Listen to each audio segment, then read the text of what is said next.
Bom, vamos lá arrancar com esta exploração que é literalmente um guia de sobrevivência autêntico. Hoje vamos fazer aqui uma ponte entre a riquíssima história cultural do nosso traje académico e aquelas rotinas super práticas, sempre com base na ciência, para cuidar destas peças. Afinal de contas, as roupas que contam as melhores histórias são precisamente aquelas que exigem os cuidados mais minuciosos. Ok, vamos então mergulhar nisto. A nossa viagem de hoje passa por 5 etapas. Primeiro, as tradições do traje académico. Depois, limpar fatos em casa. Eliminar nódoas de cera persistentes. Cuidados com toalhas de mesa e, para fechar em grande, sobrevivência básica na lavanderia universitária. Seção 1. As fascinantes tradições do traje académico. E começamos logo por desmistificar um dos grandes mitos da praça. Existe aquela ideia generalizada de que o traje está preso aos rituais de iniciação, à praxe. Mas a verdade, o traje pertence à academia inteira. Ou seja, participar na praxe não é de todo um requisito para se poder envergar o fato com todo o respeito e dignidade. É um símbolo da condição de estudante do ensino superior e ponto final. Ora, o que é realmente interessante neste detalhe é a história profundamente boêmia que ele esconde. Segundo as antigas tradições coimbrãs, aqueles rasgões, aquelas franjas na borda da capa, não eram acidentes ou falta de cuidado, nada disso. Eles simbolizavam conquistas românticas ou o orgulho de uma vida boêmia bem vivida. É como se uma peça super formal fosse, ao mesmo tempo, um diário rebelde das aventuras de quem a vestia. Mas atenção, com grande simbolismo vêm também grandes responsabilidades. E é aqui que entram as regras do bem-traje. Para manter a sobriedade e elegância, a maquilhagem não natural, como o eyeliner ou o batom vermelho, fica à porta. Unhas pintadas têm de ser escondidas, muitas vezes com pensos rápidos, um clássico. Colares e pulseiras visíveis também não entram, e os brincos limitam-se ao lóbulo. E anéis, apenas alianças. O objetivo é mesmo criar uma uniformidade solene. Secção 2. Limpar fatos em casa.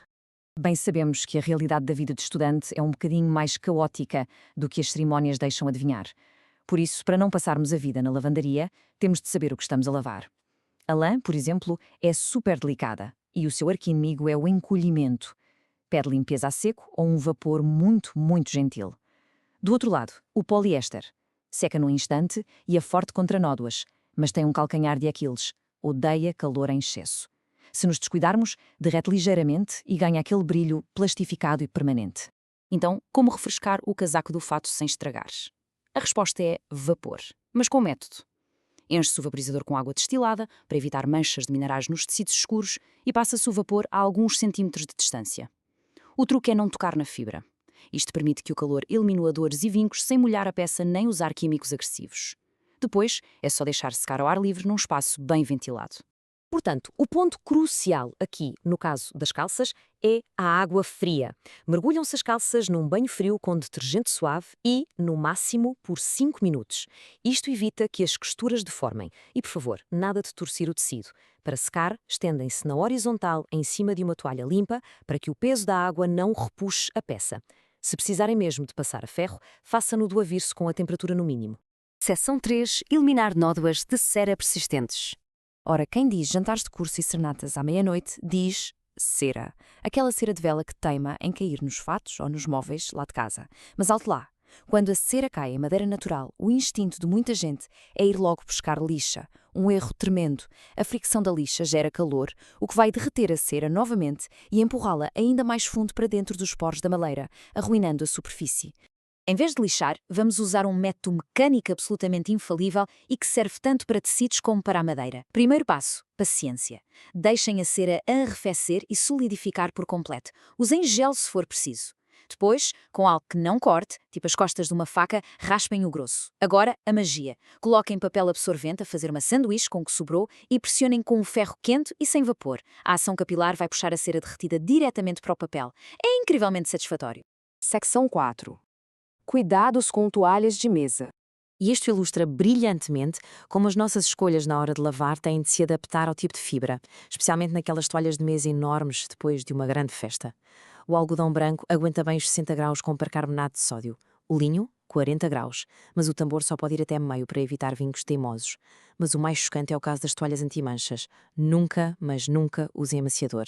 O amaciador destrói a película repelente do tecido de forma irreparável. E claro, onde há jantares, há vinho tinto entornado. Já todos ouvimos aquele mito de que se deve deitar vinho branco em cima da nódoa de vinho tinto, certo? Pois bem, isso não passa de um mito urbano que só serve para desperdiçar vinho e encher o tecido de açúcar e ácido. A verdadeira ciência dita o seguinte: atuar logo com uma bela camada de sal fino para absorver os taninos e lavar rapidamente com água fria para extrair a nódoa antes que qualquer calor a fixe para sempre. 18 quilogramas. Quando estamos a lidar com toalhas de mesa para 12 pessoas, uma máquina de lavar doméstica normal não tem qualquer hipótese. Precisamos mesmo de recorrer a um tambor comercial de 18 quilos. Porquê?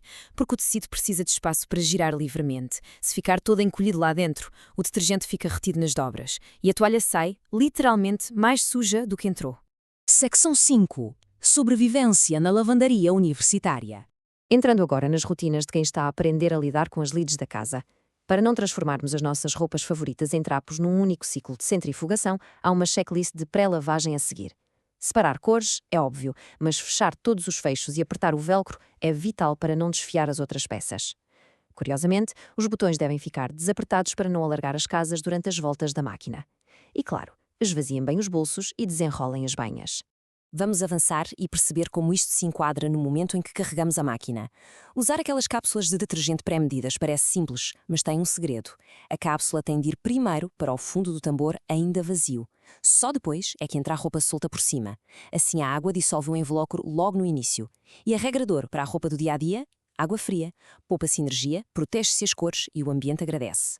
E isto leva-nos a uma reflexão final, quase filosófica. Se cada rasgão numa capa académica conta a história de uma aventura e de uma fase incrível, será que, ao lavarmos a nossa roupa e tirarmos as nódoas, estamos a apagar a sua história? Ou estamos simplesmente a preparar uma tela em branco para o próximo capítulo, para novas conquistas? Fica a questão no ar para a próxima vez que olharem para as vossas peças mais especiais. Muito obrigado por nos acompanharem nesta verdadeira exploração e até à próxima!